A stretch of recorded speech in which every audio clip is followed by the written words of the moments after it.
Right, the Middle East conflict continues to expand in ways that should alarm anyone paying attention, because what we're witnessing is a war on multiple fronts with no signs of slowing down. Iran continues its attacks across the region even after its president issued an apology to Gulf states. Let that sink in for a moment. Iran's president apologizes to the Gulf countries for the chaos and destruction his regime is causing, and then Iran immediately continues firing missiles at those very same countries. That's not diplomacy, that's cynicism. That's saying whatever you think people want to hear while doing the exact opposite. Meanwhile, Israel is signaling more strikes on Lebanon as its offensive against Hezbollah continues. Saudi Arabia's defense ministry has announced that a ballistic missile was launched toward Prince Sultan Air Base near the city of Al-Kaj, though fortunately it fell in what they're calling an unpopulated area. And in Lebanon, the death toll from Israel's recent operations has now risen to 294 people killed, with a further 1,023 wounded, according to the Lebanese health ministry. The BBC is unable to independently verify these figures. But even if they're inflated, even if the real number is half that, we're still talking about hundreds of people dead and thousands wounded in a matter of days. Let's start with Iran's behavior, because it perfectly encapsulates the duplicity and bad faith that characterizes this regime. Iran's president issues an apology to Gulf states. An apology, presumably for the missiles and drones that have been raining down on the UAE, on Saudi Arabia, on other countries in the region, presumably for the chaos and economic devastation being caused by Iran's decision to engage in this war. You would think an apology would be followed by a change in behavior, wouldn't you? You would think that if you're genuinely sorry for attacking your neighbors, you would stop attacking your neighbors. But no, Iran continues its attacks even after the apology, which means the apology was meaningless. It was a PR exercise. It was an attempt to look reasonable while behaving unreasonably. It was saying, we're terribly sorry for bombing you while continuing to bomb you. And now Saudi Arabia's defense ministry has announced that a ballistic missile was launched toward Prince Sultan Air Base. This is a major Saudi military installation near the city of Al-Kaj. The Saudis say the missile fell in an unpopulated area, which suggests either Iranian targeting is becoming less accurate or Saudi air defenses managed to intercept or disrupt the missile's trajectory. But either way, this is Iran launching ballistic missiles at Saudi Arabia, at a Saudi military base, after apologizing.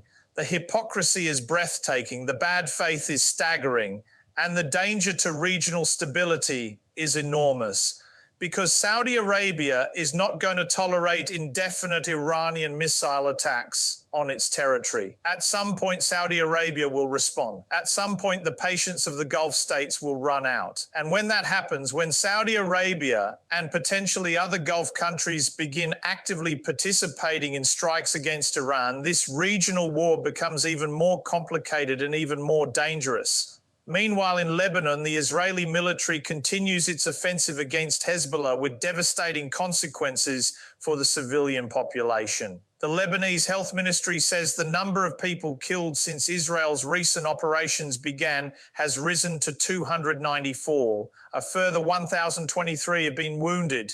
Now, the BBC is unable to independently verify these figures. And we should note that the Lebanese health ministry's numbers often come from areas controlled by Hezbollah, so there may be reasons to question their complete accuracy. But even accounting for potential exaggeration, even if the real numbers are significantly lower, we're still talking about hundreds of casualties in a very short period of time. These are people's lives. These are families destroyed. These are communities devastated. BBC correspondent Wire Davies reports from the scene of a missile strike in the east of the country, and the destruction on the streets of East Lebanon tells the story that statistics alone cannot convey. Buildings collapsed, infrastructure destroyed, civilians fleeing. The human cost of Israel's offensive against Hezbollah is mounting by the day.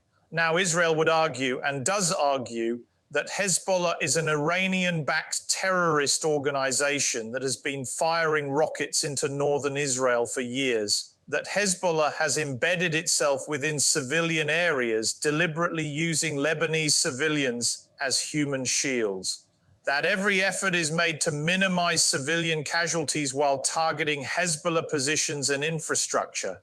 All of that may be true, but the reality on the ground in Lebanon is that 294 people are dead and over 1,000 are wounded, and most of them are civilians who had nothing to do with Hezbollah's decision to engage in this conflict. And Israel is signaling more strikes to come, not a de-escalation, not a pause to allow humanitarian aid or civilian evacuation. More strikes. The offensive against Hezbollah continues, which means the death toll will continue to rise, the destruction will continue to mount, the humanitarian crisis will continue to worsen. And at some point, the international community is going to have to grapple with the question of how many Lebanese civilian casualties are acceptable in the pursuit of degrading Hezbollah's military capabilities. Because right now, there doesn't seem to be any limit. There doesn't seem to be any number at which someone says enough. This is causing too much civilian suffering. Here's what we're looking at. Iran continues attacking Gulf states even after its president apologizes, demonstrating the worthlessness of Iranian diplomatic gestures. A ballistic missile launched toward a major Saudi military base,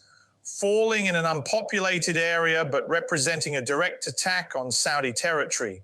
Israel continuing its offensive against Hezbollah in Lebanon with 294 dead and over 1,000 wounded, according to Lebanese health authorities. More Israeli strikes signaled. Destruction on the streets of East Lebanon and no end in sight to any of this. This is a regional war with multiple fronts, multiple actors, and mounting civilian casualties. Iran attacks and apologizes and attacks again. Israel strikes Hezbollah and signals more strikes to come. Saudi Arabia gets hit with ballistic missiles. Lebanon absorbs devastating Israeli airstrikes. And the people suffering most are the civilians who didn't choose this war, didn't want this war, and have no power to stop this war. This has been The Royal Truth. I'll see you next time.